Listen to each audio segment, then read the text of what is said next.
Há uma noite no ano em que as sombras parecem respirar. Uma noite em que o vento sussurra nomes que não lembramos ter esquecido.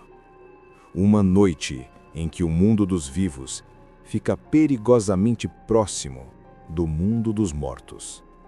Sim, estamos falando do Halloween.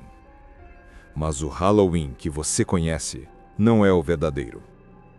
Hoje, vamos viajar até as origens dessa noite sombria. Não para assustar você, mas para revelar aquilo que quase ninguém conta. Antes de começarmos, se ajeite onde está, respire fundo e, se gostar dessa jornada, deixe seu like e se inscreva. Isso nos ajuda a continuar contando histórias que nem sempre querem ser lembradas. Muito antes das fantasias, dos doces e das decorações laranjas, existia Samhain. Para os antigos povos celtas, essa noite marcava o fim das colheitas e a chegada do inverno, a época em que a terra dorme e onde a vida parece desaparecer. Eles acreditavam que justamente nessa noite, o véu entre os mundos se tornava fino como tecido queimado, permitindo que espíritos, ancestrais e outras coisas caminhassem entre nós. E por isso, fogueiras eram acesas, rituais eram realizados, e todos aguardavam com respeito o que poderia atravessar o véu. Séculos depois, quando o cristianismo se espalhou pela Europa, a Igreja tentou apagar essa tradição. Mas como apagar uma noite que parecia ter vontade própria?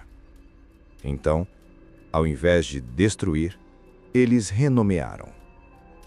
Samhain tornou-se a véspera do Dia de Todos os Santos, ou, em inglês antigo, All Hallows Eve. Com o tempo, Hallows Eve virou Halloween. Um novo nome. A mesma noite. E sobre as abóboras? Elas começaram com um homem chamado Jack O'Lantern. Conta-se que Jack enganou o diabo 2 vezes, mas quando morreu, nem o céu o aceitou, e o inferno também o rejeitou. Condenado a vagar para sempre entre os mundos, Jack recebeu apenas uma brasa ardente, para iluminar sua eternidade de escuridão. No começo, essa chama era guardada dentro de um nabo oco. Quando os irlandeses chegaram à América, descobriram que a abóbora brilhava muito melhor. E assim, a face oca de Jack permanece olhando para nós todo Halloween. As fantasias eram usadas para enganar aquilo que vinha do outro lado. Se um espírito te procurasse, você se disfarçava de espírito também. E os doces? Na Idade Média, os mais pobres batiam às portas pedindo alimentos em troca de orações pelos mortos. Hoje chamamos isso de trick or treat, mas originalmente significava: eu alimento sua memória, você guia minha alma. O laranja representa a colheita, o preto, a noite que engole o mundo. Bateus, guardiões da escuridão. Gatos pretos, companheiros das antigas sacerdotisas. A lua cheia, o farol daqueles que vagam entre realidades.